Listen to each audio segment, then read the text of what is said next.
Hi, I'm Babs from Fiery Phoenix, and today I'm going to be taking you through how to sew and stuff a knitted creature. So I'm going to assume you've already knitted the bits and pieces that you need, but this is how to sew it together and how to stuff it. So what I'll be using as my example is the pupper from this lovely cute little family of owls. So we've got mama owl, we've got baby owl, and what I'm going to show you next is how to make their pupper owl.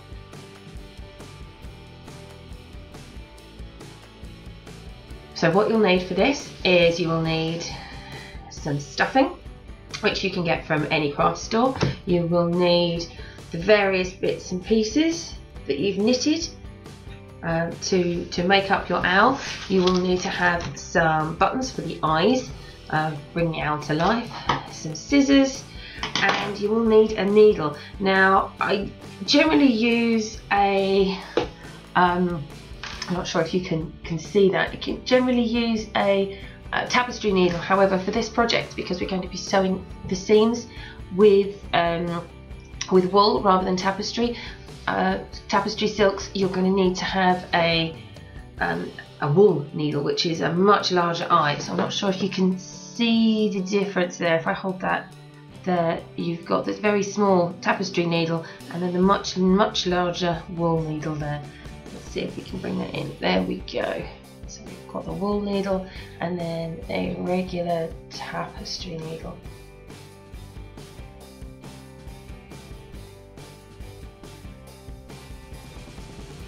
To start sewing the pupper owl, what we'll be doing is taking the body piece. Now obviously I'm using the owl because that's the family that I'm working on at the moment. However, you can be using any creature that you happen to have knitted, be that a teddy bear, a bunny rabbit for Easter, whatever it is that you're making.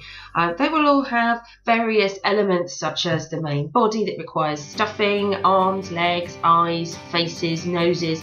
All the various elements will still be part of your project. So hopefully this will take you through several of the basic steps and processes that you will need to follow no matter what project you're making. So in this instance, we will start off, we will need to create a nice tight circle for the base of the body. We'll then use ladder stitching to stitch up, we'll then stuff, we'll then stitch the top of the piece together, or the bottom of the piece, depending on which way around I go. Then you've got the attachment of the wings or the legs, you've got the attachment of the face pieces, and then sewing on the actual eyes, which give the creature the personality and really bring it to life. So I always leave the eyes to the very last piece, especially the little pupils. That usually just makes the whole thing pop to life. So we'll start off and we're going to sew from the head down to the bottom, which means that we will be stuffing through a very tightly knitted hole at the base of the body. So make sure that that's actually going to fit a finger, because you do need to push the stuffing through, or if not, you need to find a long pencil. I actually have a pencil that's shaped like a drumstick that I use for this kind of work, where it's a teeny tiny hole that I'm using to stuff. But first things first, you have to fold the fabric or the knitted piece the wrong way round. So your pretty sides together, your right sides together. Sometimes people will pin them. I'm not going to bother pinning because this is a very simple shape. It is just a slight oval, and then obviously we have this nice line through the centre, or just above the centre, to use as a guideline to make sure that everything's in place. So you thread the wool needle with some of the leftover wool. If you don't have leftover wool, simply take some from a matching ball of wool, make sure it's long enough, and then tie it on and attach as you would when you're changing your wool, when you're knitting. So what we're going to do is actually loop through and pick up individual stitches so that we can then literally just pull it tight. This isn't anything very complex or clever, it's literally picking up stitches. Can I say literally any more often? So that you're just rolling the needle round over the top of the wool to pick up stitches, which you can then pull through, and this will then pull tight to make a nice round closure at the top. I was going to say opening then, but it'll make a nice round closure at the top of the creature, which in my case obviously is an owl. So I'll stop saying creature and I will continue to say owl. So nearly done. You just loop those through until you come to the end. Once you've reached the end of the row, using the cast off stitches, then you can pull that tight. Now, as I've just done, it's always very tempting to pull it tight the right way around, but what you need to do is pull it tight the wrong way around, which will then set you up, making sure that is very tight, which will then set you up to start with your ladder stitch. So just to make sure that you can pull that, keep the tension right, I always stitch through the opposite side so it's completed that circle.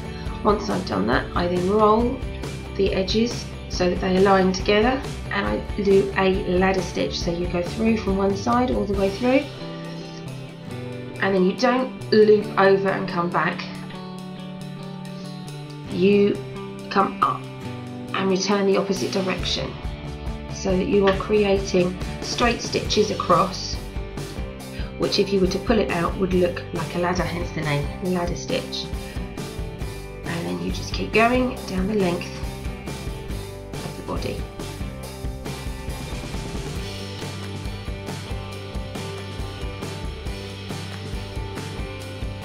Remember, if you're using pins or if you've got a pattern that you can follow, stripes, just make sure everything lines up when you come to do that point, which will keep everything on track. Now you could switch, but I don't think I've got enough of this tail, so I'm going to stick with my darker brown. It won't notice too much, it'll be on the back of the owl, no one will really be looking, but it's just there to keep the pieces together. It's not part of decoration, so you won't really notice too much. As long as it's a colour that is within the body of the owl, that's not going to be a problem for you.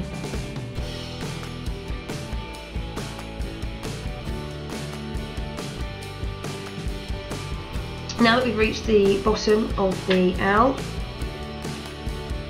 I am going to tie it off with the existing tail piece. As long as I don't get too knotted.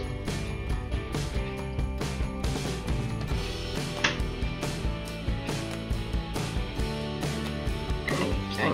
And this will ensure that whilst we're stuffing the body of the owl, it won't come apart. I'm just going to trim off some of this excess. Don't like lots of tails looping around. So now what we'll need to do is turn the body, and this is why it's so important for you to be able to squidge a finger through whichever opening you've left, whether that be a side seam, and in this instance the base of the owl makes perfect sense. But you always need to make sure that you've got a nice secure knot so that everything will hold its shape, and there is enough room for you to be able to stuff the wadding, the padding inside. So now we have something that looks a little more like a body shape, but now we're going to take the stuffing. Don't go crazy, a little bit at a time is plenty. It will fill up quite quickly, and you need to try and ensure that it doesn't get lumpy. There's nothing worse than a lumpy toy. It always looks rather unattractive, no matter how beautiful you make the outside. If it's all lumpy inside, it just doesn't seem as appealing. Oh, here we are.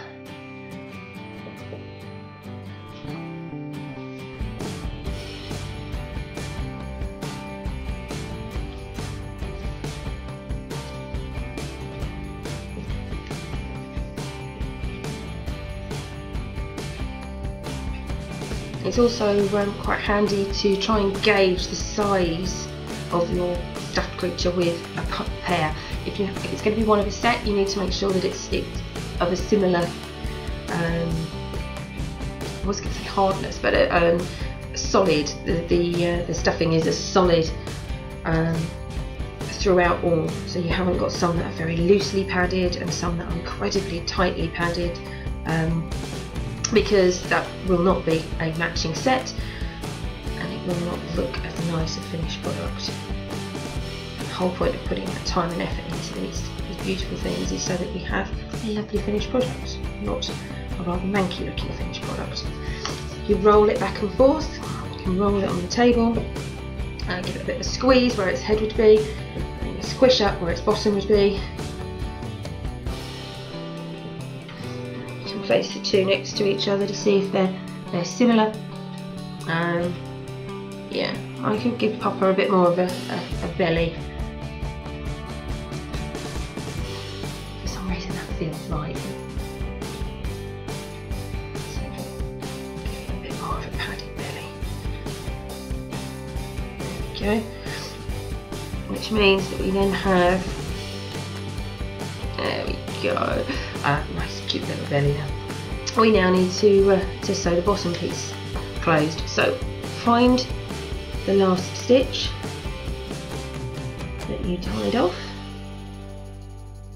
and there's not enough of this matching cream colour, so I will use the brown. As you can see, there's not a vast amount of brown showing through, so we can use that knowing that it will be on his bottom, no one will see it at all. Tuck the other thread back through, and then as we did for the top, we can then continue to sew around, picking up all the individual stitches that were initially cast on, in this case where it started at the bottom, and then we will tie that off as tightly as we can at the bottom. So again, picking up the individual stitches, just rolling the needle around the stitches to collect them. It's slightly more difficult because we're at an angle now as we're going around the circle. Try and keep the stuffing away. Otherwise you'll end up with all the stuffing on the outside rather than on the inside, and we want this stuffing all on the inside. It's nicer, and it will keep Papa Owl just that little bit tubbier. Oh, like a huggable owl.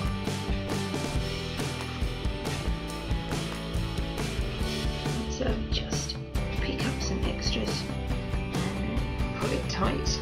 As you can see, that pulls into a very nice tight little knot, little circle. And if we pull this last piece out, where's it gone? There we are. If we pull that last piece out, tuck away anything that we don't want seen, and then we can tie that off again. So my ball doesn't really want to behave, so we can then tie that off again.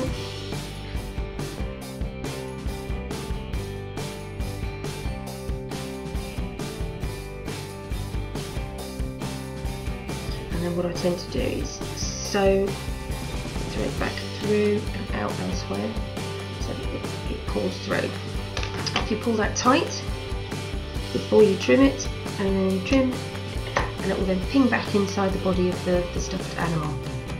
And we'll do the same with this teeny tiny bit where you thread it through,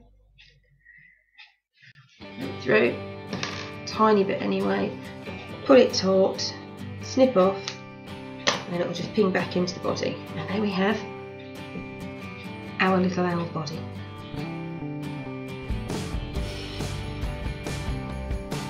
For the next piece, we've got the body all stuffed. He's got a nice tight top and a nice tight bottom, and we're going to sew on his beak, which is going to be the centre of his face.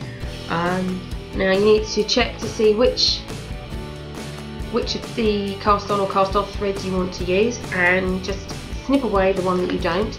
So in this instance, I don't want to use the shorter of the two, so we'll snip that away, keeping it nice and neat.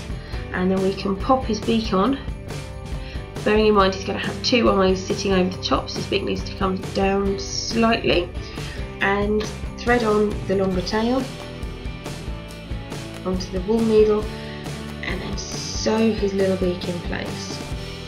And the way we do this is kind of a slip stitch, but you pick up a piece of the knit, and then a piece of the beak, or whichever it is that you're attaching, and make sure that it lines up the way you want them to. Give it a little bit of a tug to make it a bit rounder.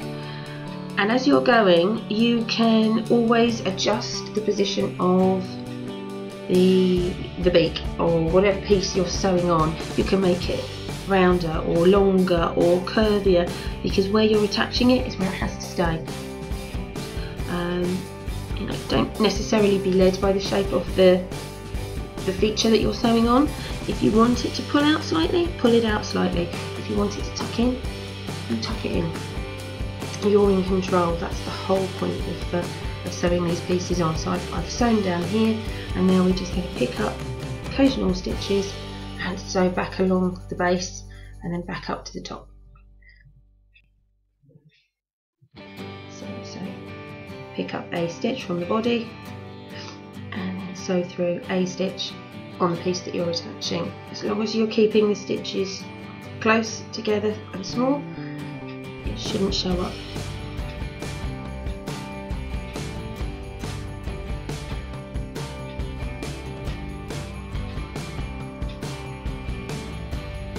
And what I've got here is a little bit of loose wool, so I'm going to try and incorporate that, catch it in that stitch so that it isn't going to waft around and generally show when you're looking at Puppet Owl's face. And then just finish off.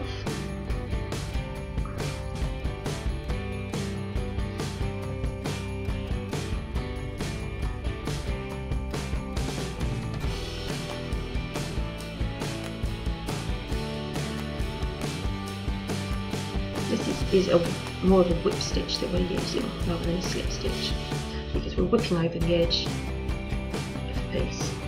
Now we're going to tie this off very simply, and as we did before, we will put the needle through,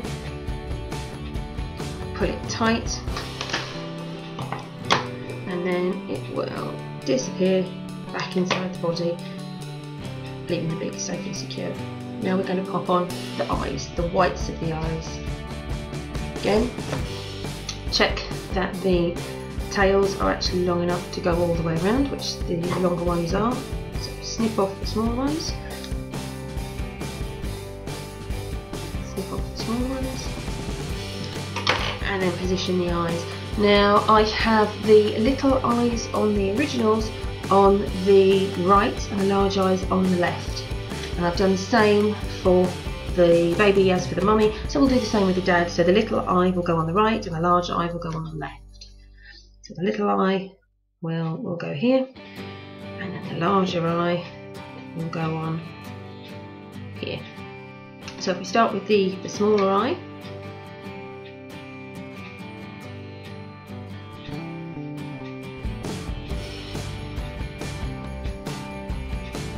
what I've done is use the edge of the casting on as a nice edge for the eye, so it gives it a nice rounded curved effect. So we'll tuck under that tail and we'll sew the eye on. So we'll sew the eye so the base of it just rolls along the edge of the beak, and that gives us a nice position. And then we'll tuck that piece under there. And again, we're going to do a whip stitch where we just pick up one thread of a knit stitch and one thread of the piece that we're sewing on, in this case the eye.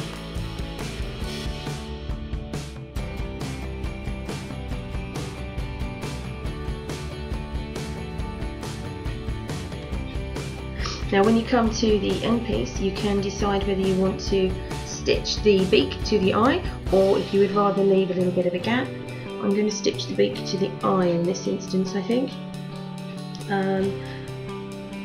because some of those stitches across the top of the beak on this side just aren't that pretty. So if I cover them over with the white of the eye, then that leaves me with a much more attractive looking owl at the end. And again, the whip stitch will just disappear in and won't be obvious.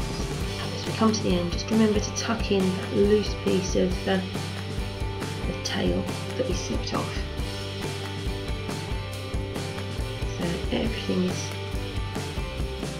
hidden inside, tucked away, and looking as pretty as we can make it. And what I'm going to do is leave this piece long.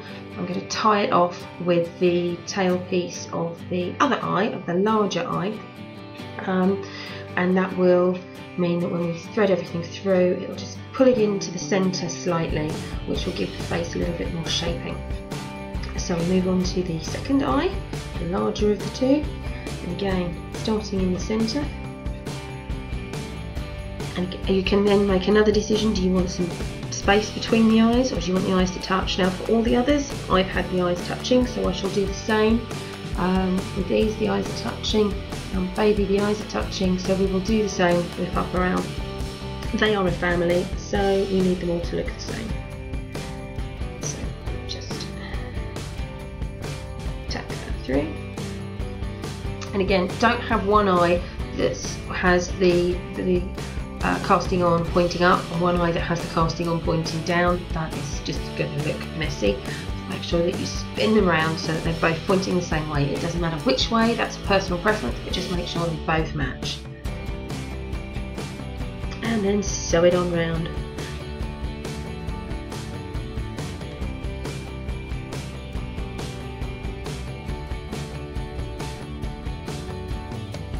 Now we come to the end, we tie it off again, tucking the ends underneath.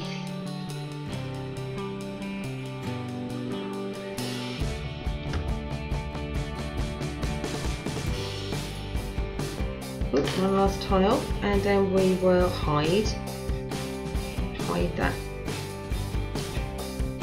in the body of the owl. Hide the end of the tail.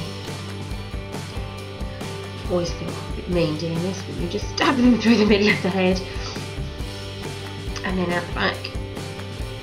And in that instance, the tail was so short it didn't actually make it all the way through. So there we go, and we've got a slight indent in the middle of the face now, which I think adds to his expression. So next we're going to put on the ears, the wings, and his feet.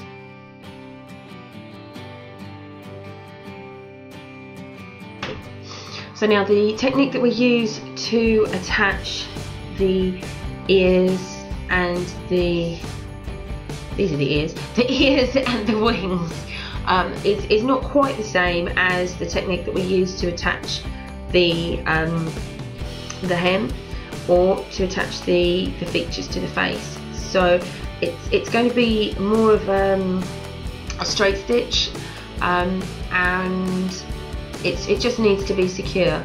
It doesn't need to be CE certified secure, because these aren't intended as children's playthings. These are just going to sit somewhere and look sweet and cute. They're ornaments, they're not toys. If they were toys, you need to make sure that the stitching that you use to attach something like a wing or an ear would stand up to a significant amount of pressure, and there's all sorts of tests and things that CE certification requires. I'm not going to go into that now. I might do in the future if people are interested.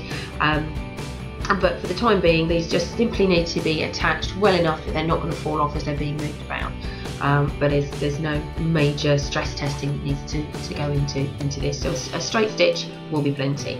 In the same way that we tested and checked the lengths of the casting on and casting off tails, I'm just going to cut off the shorter ones and sew on using the longer.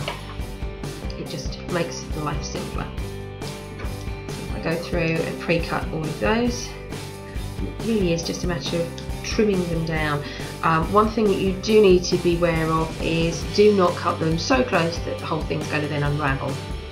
So just leave a slight tail on, but not enough that's really obvious from far away.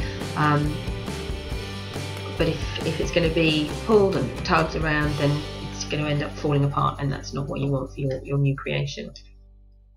So with the ears, these are going to go on and they're going to flop over slightly. So in the same way with the wings, we'll actually sew them on so that they're on vertically, and we'll just sew across the bottom with a straight stitch. If you prefer, you can use a whip stitch, and then that's going to give it a bit of body so that it can roll down, which is why I quite like the straight stitch option. And the same with the ears. The ears will be sewn on pointing up, and then they'll just roll down to give a bit of definition and shape to the little owls. So if we pop on the ears, we will sew them on just above the eyes and in the centre at the back. And again, hold them. Another way to do it is measure from the top of the circle for me, is take the point and then sew along the bottom. So sew through and up and down and up and down. You don't need to catch stuffing, you just need to sew it enough to go through the actual knitted pieces. And then the final one, you come through, back up, and then you can tie it off. It's very quick, it really is that simple. And then hide the knot, so thread it back a bit and then stuff it through the body and then trim away as we have all the other pieces. So I'll just repeat that because it's very quick, which then gives us a little ear that we can droop over. So what you do is you take the longest cast on or cast off thread, depending on how you've created your creature, and then you measure it down from the point. Well, for me, I'm measuring it down from the centre of the point, checking that it actually looks like it's in the same place, and then you just do a straight stitch. You don't need to take up lots and lots and lots of the stuffing. Again, you just need to take the knitted fabric, the knit element. You're attaching to the knit, you're not attaching to the stuffing. And then tie it off once you've done your straight stitching all the way along. Knot it at the end. Feed the thread back through, and then bury it in the body of the stuffed creature. Go on and do the wings, which I'm going to use exactly the same method. And then you have two little ears that you can fold over, that you can fold down, and I'll do exactly the same thing for the wings. In this instance, the wings are actually attaching where the line changes between the colours. And it's going to be just a little bit. I'm going to make it a finger's width behind the eye, and then as before, straight stitch through,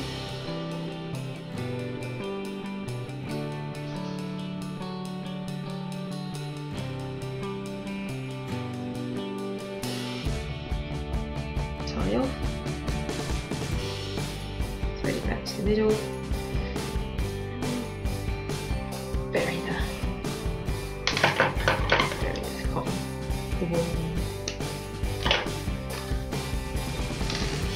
one more.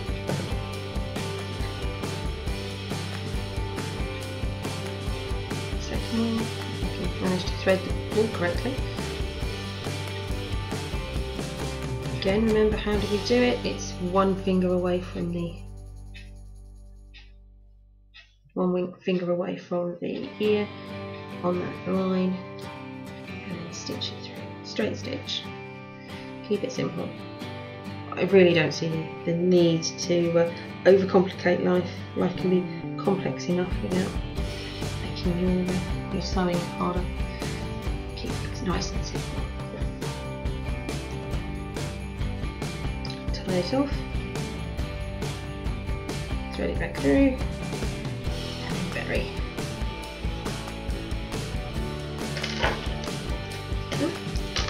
Scissors are magnetized in case you haven't noticed, which makes it easy to pick things up, but does occasionally get in the way. It picks up my needles when I'm not expecting it. So there we have ears, beak, eyes and wings. I just need to put his feet on now, and that'll be the piece we do next.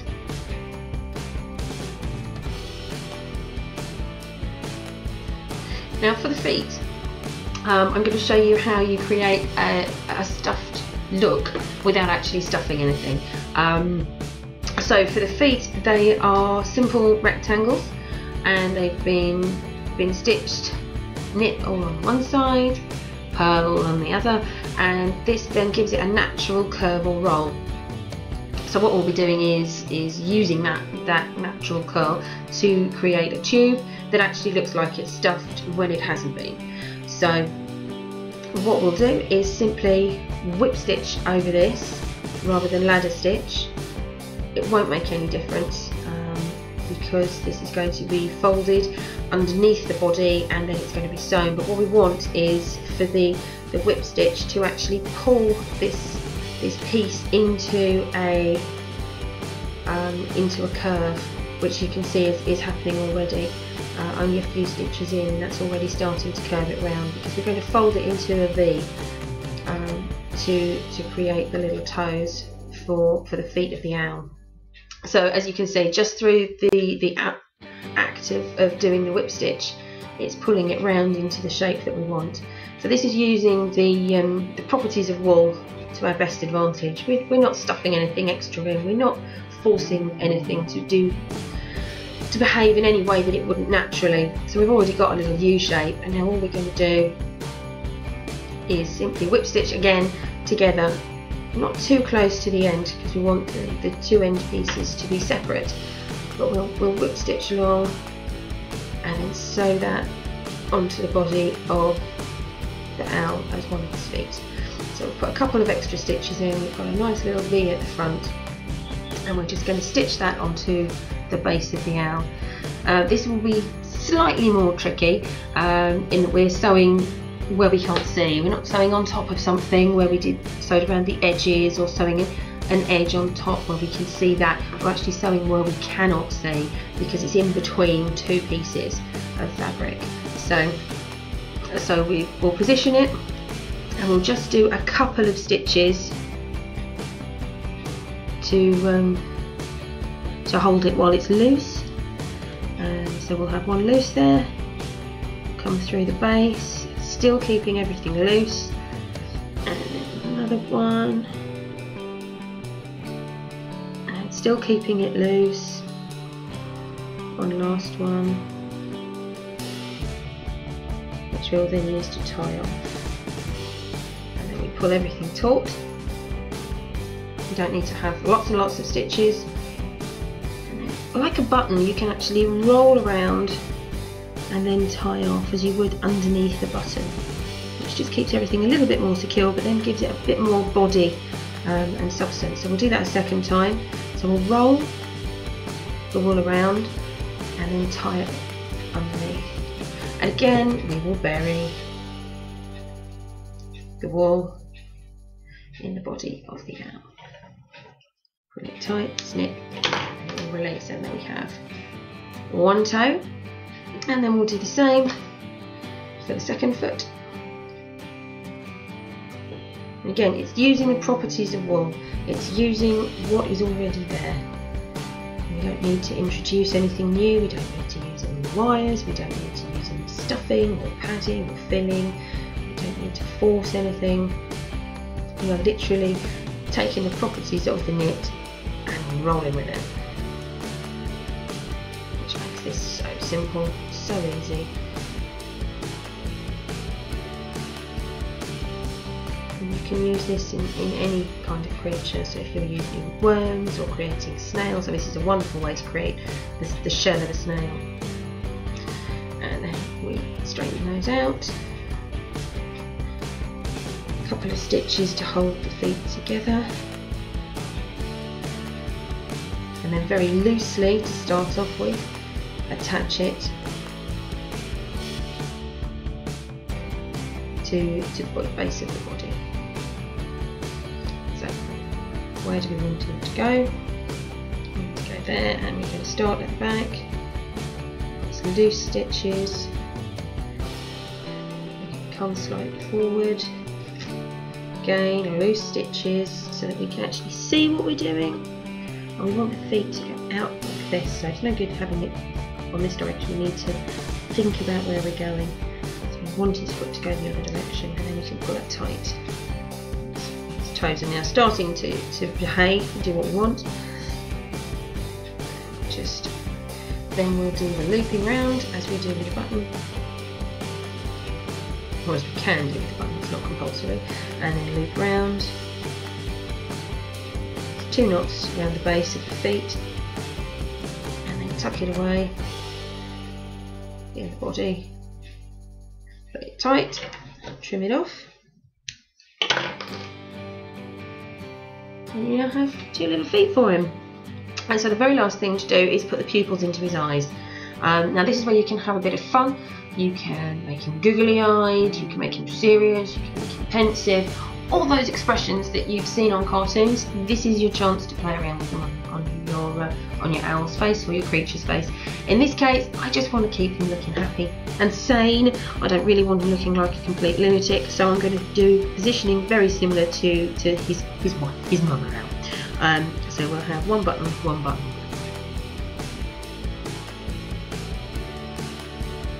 Right then, so for the final task is attaching the eyes so that Papa Owl, while still looking a bit wacky, matches Mama Owl. So we'll pop Mama away for now. We will still be using our large needle, but that's because we have buttons, or well, I have buttons which have a very large hole through the shaft. So if you're using different buttons, for example on the baby owl, I used regular buttons, and there's no way this needle is going to pass through the holes in these buttons. So what I did was then switch back to a tapestry needle using regular thread for the baby owl, but for Mama and Papa I can use my wool needle with large holes in the shanks of the buttons, and I can use wool. I'm going to take a new piece of wool rather than one of my cut-offs, purely because I want to double the wool up to give it extra strength, which means I can then do a loop knot rather than a tie knot, and then I can attach the buttons to each other, which again will give a bit more shaping and texture to the face. So we'll just trim off a nice length of wool, and I'm going to double it up, which is what's going to allow me to then create the loop knot rather than the regular knot. So both pieces of the wool to be threaded through. There's the loop, and what I'm going to do is pass the needle through, and then it will create a loop knot. I think I've talked about these in other videos, but it's easier to see with wool because it's a nice big thick chunky one. So we'll start on with the larger eye, and we'll just thread through, and this is where we create the loop knot. So it's just tied in. We don't have to worry about tying loose ends, having ends that we need to cut off. It's neat, it's tidy, and it's all secure in one place.